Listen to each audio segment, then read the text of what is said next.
кіші қызың не отыр ана? Ya dostum ол қыз болмады ғой. Ya қарындас танысайық та.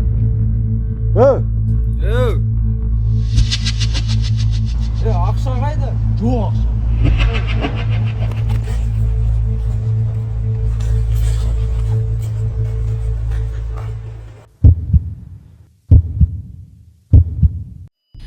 Алматы Қазақстандағы ең үлкен қалалардың бірі.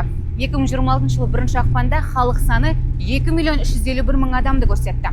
Үлкен қала болғандықтан қауіпсіздік мәселесі өте маңызды, әсіресе түнде. Ал енді сұрақ. Алматының түні қаншалықты қауіпсіз? Үлкен қала болғандықтан қауіпсіздік мәселесі әрқашан өзекті болып қала береді. Әсіресе түнгі уақытта қала қауіпсіздігі туралы сұрақ жиі туындайды. Сондықтан алдымен ресми статистикаға назар аударайық. Ресми мәліметтерге сәйкес соңғы жылдары Алматы қаласына тіркелген қылмыс саны әжептәуір азайып келеді. Мысалы, 2022 жылы 36 мыңнан астам қылмыс тіркелсе, 2025 жылы 22 мыңға дейін азайған. Бұл қылмыс санының азайып жатқанын көрсетеді. Алайда бұл қала толық қауіпсіздікте дегенді білдірмейді. Әсіресе түнгі уақыттарда адамдар өздерін әртүрлі сезінеді. Кейбіреулер үшін орталықта жүру қауіпсіз, ал кейбір адамдар үшін жалғыз қараңғы көшелерде жүру өте қауіпті. Осыған орай біз Алматы тұрғындарының ойын білейік деп шештік. И вообще я считаю, что ночью ходить именно в Алматы одной, особенно девушке, небезопасно, потому что Алматы это очень большой город, здесь очень много людей, и непонятно, что у кого на уме, потому что есть всякие люди, и особенно есть очень много происшествий, где девушка одна ходила, и с ней что-то произошло. Өз басым ойлаймын, қазіргі уақытта жасөспірімдерге Алматы қаласында түнде жүру өте қауіпті деп. Өйткені қазіргі небір жастарымыз суық қару алып жүреді, және қыз балаларына өте қауіпті деп ойлаймын өз басым. Дос балам да болған соң да өзі айтып берсін. Осы күні кеше нары күні 2 күн бұрын неріме оқ тиді ғой, пневмат. Осындай қару алып жүретін қазір жасөспірімдер әсіресе өте көп, өте жиіленіп кетті осындай жағдайлар. Мен бірақ бұны кім атқанын білмеймін, қалай тигенін білмеймін, бірақ атылды точно бұл. Пулясы бар, пулясы тиді, пулясын көрініп тиген. И артынан атты бір адам.